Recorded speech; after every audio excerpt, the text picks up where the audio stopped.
your sister, took her into your mom's room, and they shot your mom. No, okay? no, that is not what, I didn't do that.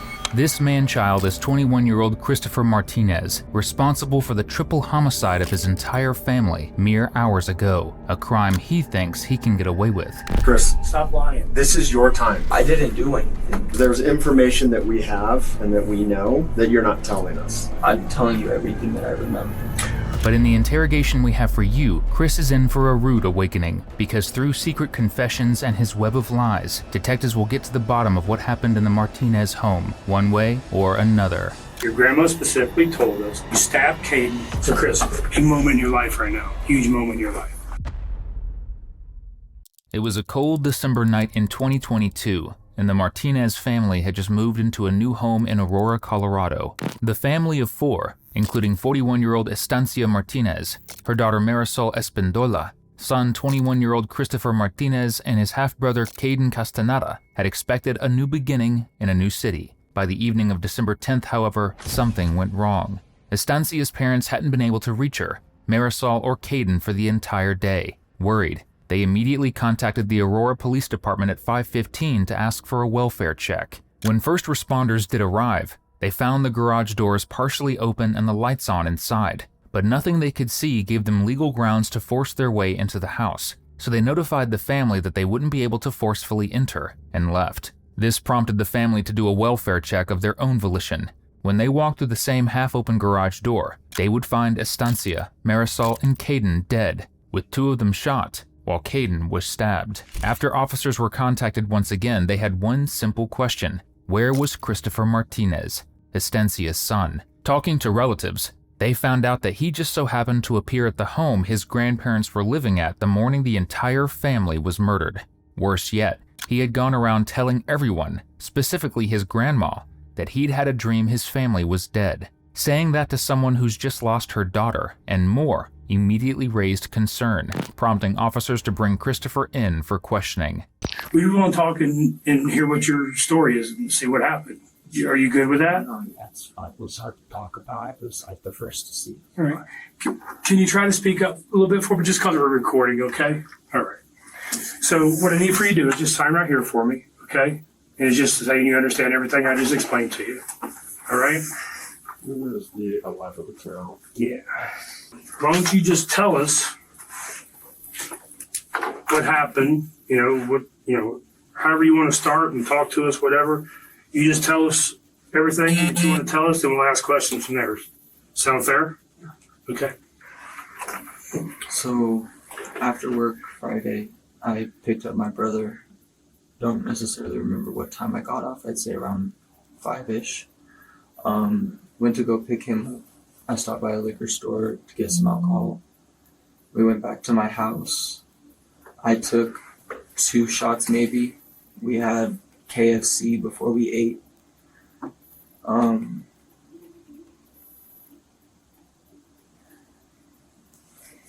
I don't know. We took a couple shots and we were smoking. We just kind of hanging out, and later throughout the night, me and my mom kind of got into a little dispute about how messy my room was, because we had just moved in and I should know how to keep my room clean, and she wanted me to make sure everything was done and laundry was done and clean and everything. And so I told her I'd just go do my laundry tonight, and she said okay. And then after I left around 12:30, 1 o'clock, I tried calling them just to say that I was going to stay the night in Colorado Springs because it just makes more sense. And they didn't answer, so I kind of took it as to, okay, maybe they just went to bed. To understand why Chris's story raises eyebrows, you have to understand how exactly the family was moving and where from. They just left an apartment in Colorado Springs for the new house in Aurora. The two homes sat about 68 miles apart, which is a little over an hour's drive each way.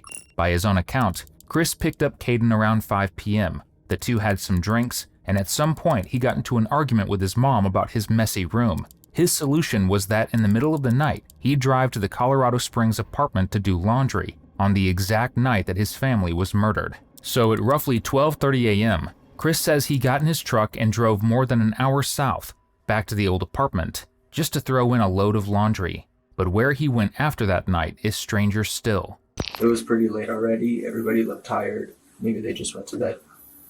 So I went to Springs. I threw in a load of laundry in the washer. I fell asleep, and when I woke up, I put the laundry back in the dryer. And then my grandma had called somewhere in between that and asked when I was going to be there. And I said I didn't know because I was doing my laundry, but I wanted to go early because I missed them. And they're like, okay. So I told my grandma when I left, it was about 8 o'clock when she called or something. And she's like, okay. And I was on my way down, and she texted me and asked me where I was. And I was like, what, what's up? And she's like, we're going to go see Aunt Cece. So I was like, okay, I'll be there in like maybe an hour or so. She said, okay. And I went to my grandma's, to my aunt's house. I went to go see my Aunt Cece with them. I went to lunch with them, and we were calling them. My grandma was calling my mom and texting her. We couldn't get a hold of her. I don't tend to worry too much because I know how she is. She doesn't answer for long periods of time because she's either working, in a meeting, on a call, whatever the case may be. And she said that she had a job that day. So I was like, okay, just chalk it up to her not having her phone or not being in the truck. And then we got back from Longmont. After Lafayette, we went to Longmont. And then around 2 o'clock, we left Longmont. Got back at around 2:30, 3 o'clock, and everybody started showing up around 4. We were cooking and whatnot, getting everything ready. And everybody started getting more and more worried, and we did the wellness check. They said that they couldn't go in the house because it looked to be okay, and there wasn't no reason to be going in the house.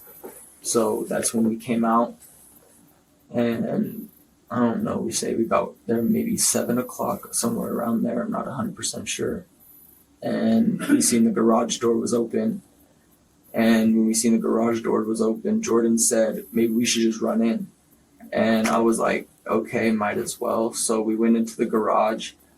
Everybody was in there at the point. I had kicked open the door and hit the light switch with my elbow, and there was nothing in the basement.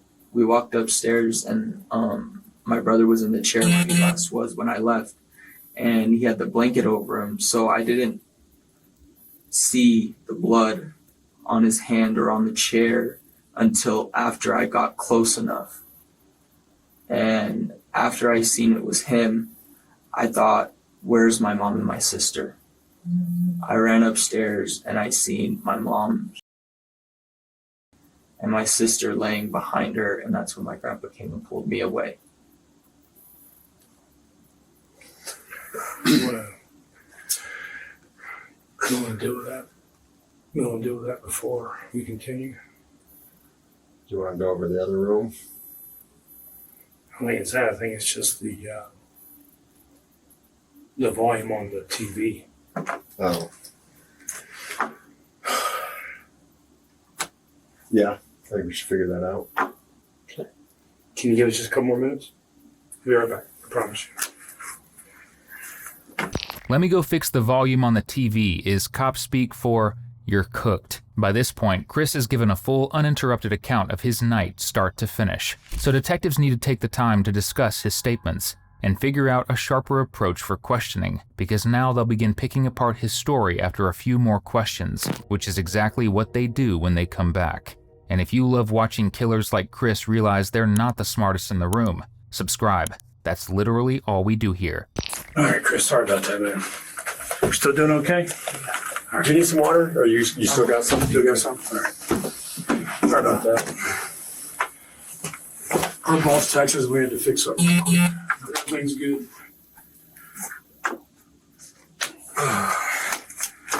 Crystal, let me ask you, did you grow up here in Colorado? Yeah. Down in the Springs or up here in the metro area? I was born in Longmont. I lived there for a little bit. We kind of moved all over Colorado, to be honest with you. It was Longmont, Lafayette, or Louisville, then Commerce City. We lived with my grandparents a couple times. That was in Dacono before they left to Texas. Everybody lived with your grandparents? No, not everybody lived there. Me and my mom did. Okay. How long ago was that? It was a long time A ago. long time ago? Yeah, I think I was maybe 16 the last time they lived with them. Maybe. Where'd you go to school? High school, middle school. High school, middle school was kind of the same. It was high school. Oh, okay. Where was that at? There. It was in Boulder. Oh, okay. Cool. Did you graduate? No, I didn't. What grade did you finish? I finished up to 11. 11th. How come you didn't finish school? Just curious. I was in a treatment facility. So when my mom pulled me, I had like 5 or 6 credits left to graduate. And instead of graduating and staying, I decided to leave. Okay. What kind of treatment facility were you in, if you don't mind me asking? It was behavioral, but it was for behavioral, drugs, promiscuity, pretty much the whole spectrum of everything. Okay. How long were you in that program for? 14 months. Did it help?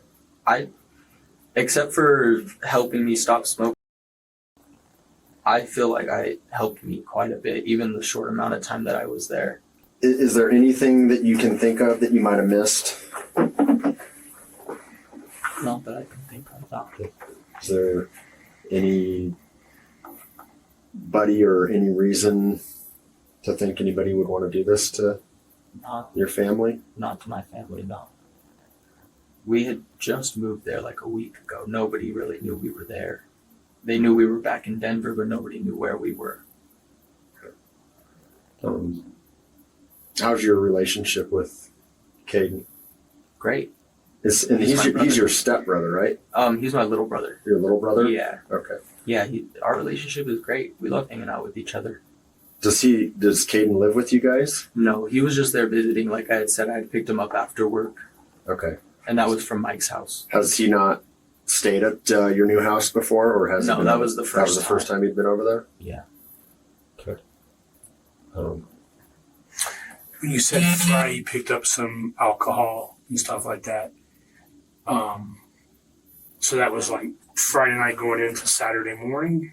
No, that was Friday night right after I had picked up my brother. So you said you picked him up around what, 5? I want to say 5 o'clock, yeah. You guys just I don't necessarily remember what time I got off work. I want But to then say you guys went to your house and just hung out all night?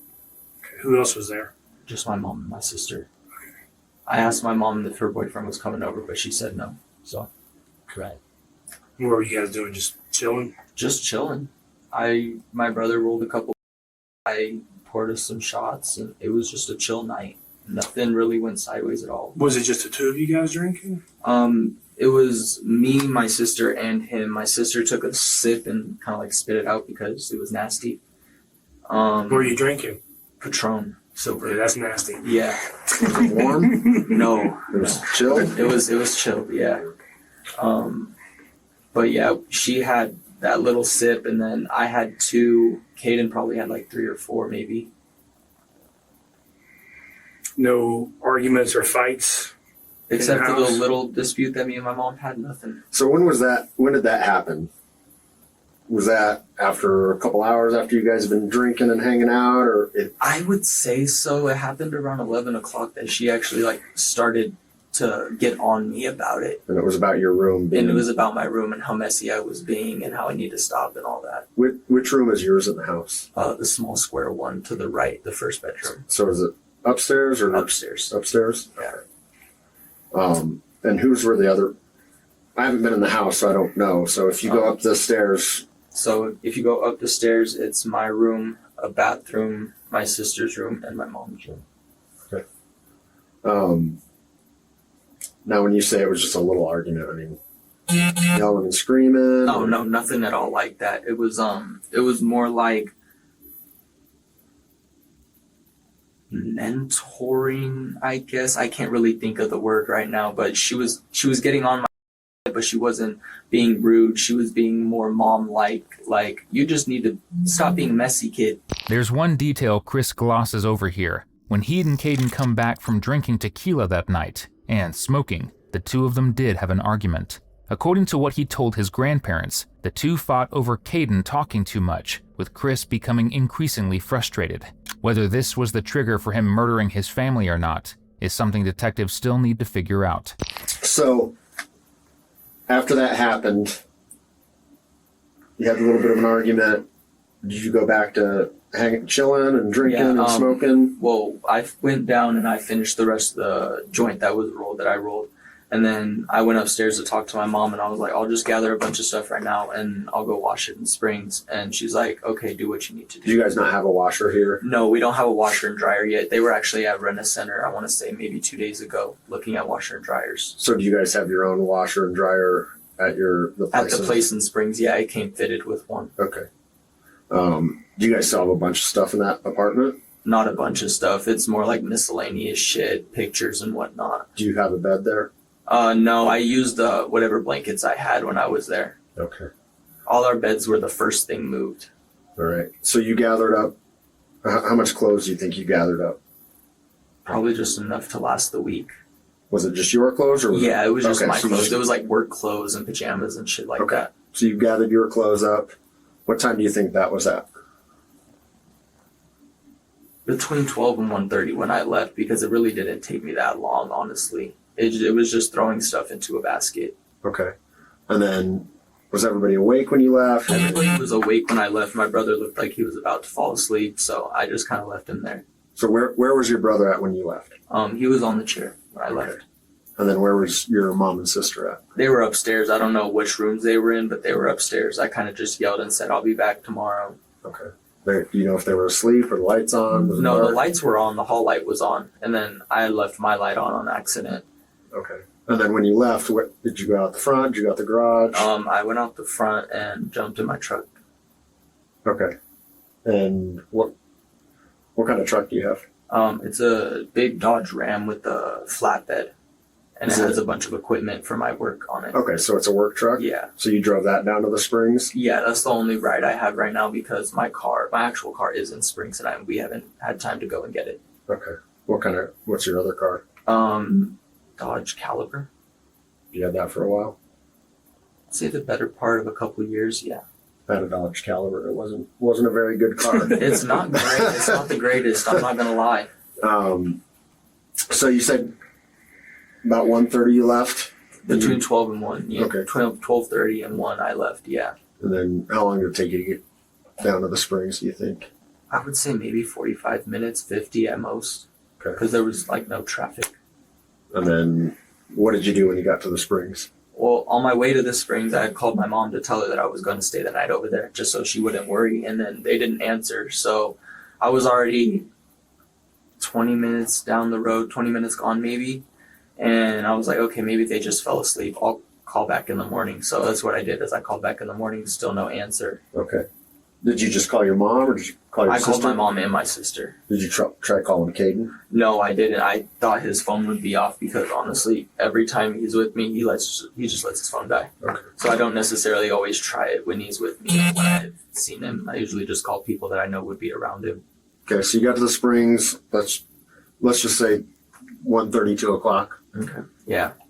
So what I did was I walked in and I threw a load of laundry in. And basically all that's to it. I threw a load of laundry in. I went and laid out a couple blankets to lay down and I passed out. Did you call anybody else that night? No. I called and talked to my grandma a little bit, but she was asleep, so that didn't last very long. Okay. What time do you think you called your grandma? I'm not even sure. Were you already in the Springs? No, I was in my truck for sure, but I'm not sure about what time. Probably after I tried to call my mom and sister. Okay. So you were still driving when you called your grandma? This conversation about Chris's grandmother is one of the most pivotal pieces of evidence cops have. When officers first spoke with his grandparents, his grandmother told them what Chris had confided in her about having a dream of murdering his family. In it, he said he was blacked out drunk and stabbed Caden because he was too talkative. After telling his mother, Estancia Martinez, and his sister Marisol about what he had done, he dragged both of them into Estancia's bedroom and shot them, which is why this next conversation is extremely important. Why'd you call your grandma? I missed them and I knew they were here. Probably wasn't the best time to call them, but... Yeah. People don't tend to answer the phone at 1, 2 o'clock in the morning. But she picked up, right? Yeah. What'd you guys talk about? I was just telling her what was going on, and she's like, oh, you're going to be okay, son. Like, it's not a big thing. What do you mean, what was going on? Like, with mom, because, yeah, it irritated me a little bit, but, like, It's the normal stuff that happens between a mom and son. You argue, you get over it. It is what it is.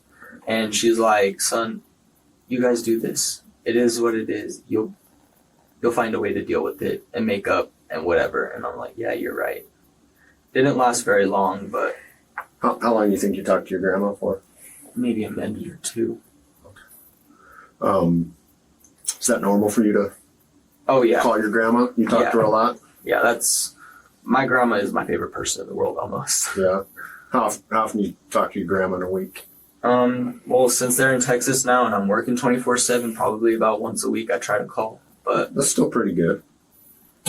How many times have you seen them since they got back here? just the once. The once? Yeah, Okay. just today or yesterday. When did they fly in? I want to say Friday So they just or got here. Thursday, something like that. And they're staying with your aunt My Aunt Brenda, yeah. in Firestone? Yeah. Okay. Did you go up there today? Yeah, that's where I went after I was in Springs. What time did you go up there? I got there at around 9:15 because I was on my way and my grandma asked how far I was away and she said they're leaving at 9:15. So I got there around then. They were about to leave. You guys just hanging out? Yeah, we went to go see my aunt and my uncles and stuff. My aunt's Gotcha. in a nursing home in Lafayette, so we went to go see her. And my aunt brought her some books and then we went to lunch. Sorry to jump back here. So after you washed did you dry your clothes too? Yeah, I ended up drying them in the morning because I fell asleep. Okay. So what time do you think you fell asleep? Maybe 3 o'clock. And then Something what time like did that. you get up? About 7, maybe 6. So you didn't get very much. Is that normal for you though? Honestly, yeah, I don't sleep very well.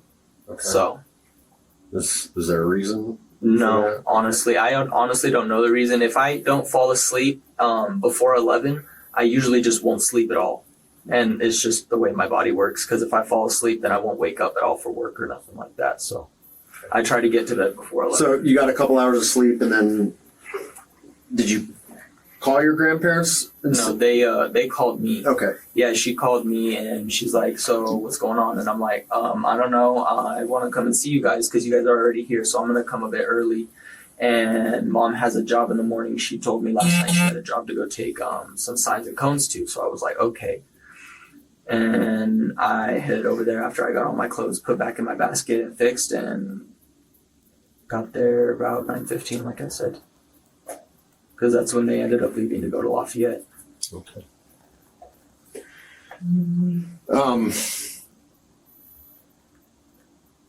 I'm just going to throw this out there. So we've obviously talked to some of your other family members about what happened and all of that other stuff, right? Mm-hmm. Do you think there's anything that any of the people that came down, or your grandma, or your grandpa, would have told us anything different about what might have happened? Not that I know of. That's what you know of. No. You go by Christopher or Chris? Chris. Okay. Is it okay if I call you Chris? You say your grandma is like your favorite person in the world? Yeah. Kind of like helped raise you when you were younger and stuff. Is there any reason you think she would tell us something that wouldn't be truthful? I'm not sure. I mean, what's your gut say? No. Yeah. So Chris, big moment in your life right now. Okay? Huge moment in your life. Okay. We talked to your grandmother. She told us about your phone call at 1:30 in the morning. Okay. We just want you to tell us the truth about what you guys talked about. You know, if something bad happened. Did you talk to her about having a bad dream? Yeah, I always have bad dreams. Okay. Bad dreams are normal for Did me. you tell her what happened? No. Just said I had a bad dream about the family. What was the dream about? I didn't remember. That's why I said I just had a bad dream about the family. And she told me it's just a dream and you'll be okay. And I was like, you're right. And this is why you're driving? Yeah. So would that phone call be on record on on your cell phone? I'd assume so, yeah. Homeboy here really thought that confessing to his grandparents would motivate them to cover up a murder and not report it to officers. And the dream wasn't all he told them about. After the killings, his grandmother had remarked that his long fingers were made for playing the piano. Chris's reply, according to her, "These are bad hands." And when she pressed him on whether he'd actually done it, he asked her, "What if I did?" For now though, detectives have to tread carefully. They've let Chris talk for the better part of 20 minutes. And if they push too hard, he could ask for a lawyer and end the whole thing. Does your phone have a passcode or is it face? Yeah, it's face, it's both. It's both? Yeah. Okay. Do you mind giving us the passcode? What is that? It's only 4? Yeah. What is it, an iPhone? Yes. What model do you know? 11? They usually have 6 digits. Oh yeah, you can change it from 6 to 4. Oh, okay. Yeah. So if we went and looked at that, you think that phone call is only going to be like a minute long? I'd probably say so. It's about how long I remember it being, maybe 3 minutes tops. I don't know. Okay. Chris, like Troy was saying, man, this is your time to get anything you want off your chest. Okay. Okay. Meaning, Do you know why I'm telling you this? no, I don't. Okay. Because there's information that we have and that we know that you're not telling us. What do you mean? I'm telling you everything that I remember. Okay. Let me ask you this. Do you ever have any moments in your life, not saying so much tonight or last night, do you ever have times where like things happen and you don't remember them? Hasn't happened in a long time. Okay, when you say that, what do you mean? I don't know how to expand on that. It just hasn't happened in a long time. The last time it happened, it was bad. I ended up in the hospital. I was freaking out. I didn't remember 90% of it. Can you tell me I more was about that? Hospitalized for hallucinations and auditory hallucinations that I still see. When did that happen? Started happening. That event happened when I was about 13 or 14, I think. Did you go to a hospital? I went to a hospital. I went to an ER and I was checked into. Do you know which ER you went to? What's that? Do you know which ER you went to? It was in Louisville, I think, because at that time that's where we lived. Okay. The It was big either Louisville hospital, or up, Lafayette. the newer one up there? Of Vista, I think it was. Okay. How long were you in the hospital for? They had, but I think I ended up being in there about a week or so. Did you talk to anybody in there?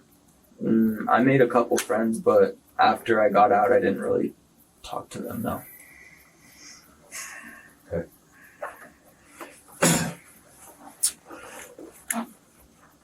Chris, it's a little concerning. Your grandma told us some very specific details and things that you told her about what happened at your house. What? I seen all of it. I walked in and I seen my mom and my sister. And I'm talking about the phone call that you had with her at 1:30 in the morning. while I was on the way to do my stuff. Yes. What about it? Your grandma told us that you told her about what happened in the house. I didn't tell her. Did you get mad at anything Caden about the house. something? Not Was at all. Caden running his mouth too much and you got mad because he wouldn't shut up?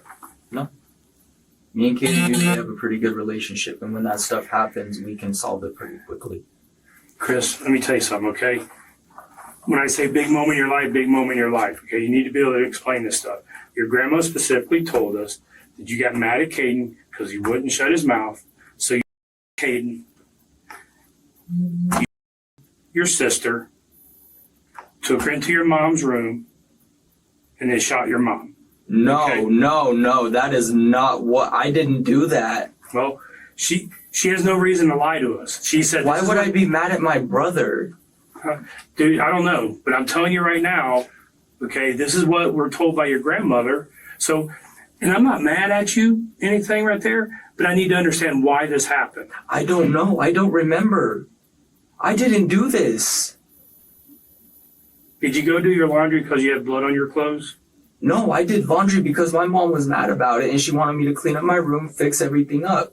Okay, why would your grandmother tell us this story about you then? I don't know. I didn't do nothing. The morning after the murders, Chris went to see his grandparents and showed off a handgun, telling them he'd just gotten his concealed carry permit. The same gun detectives are not only in the process of retrieving, but it will be what finally breaks Chris. Chris, do you own a gun? No, I don't. I put in for one. It's going through CBI check. I have not received it. Did you show a gun to anybody today? No, I haven't showed nobody no guns today. Why would people tell us that you showed a gun to them? I don't have a gun. We're getting the gun from your Aunt Brenda's house right now because you left it in your backpack up there after you showed it to your grandfather. I don't have a gun. Chris, Stop lying. this is your time. Lawyer. This is All right. I didn't do anything. Okay. All right, well, I can tell you right here. Young man, Am I under arrest? that you are.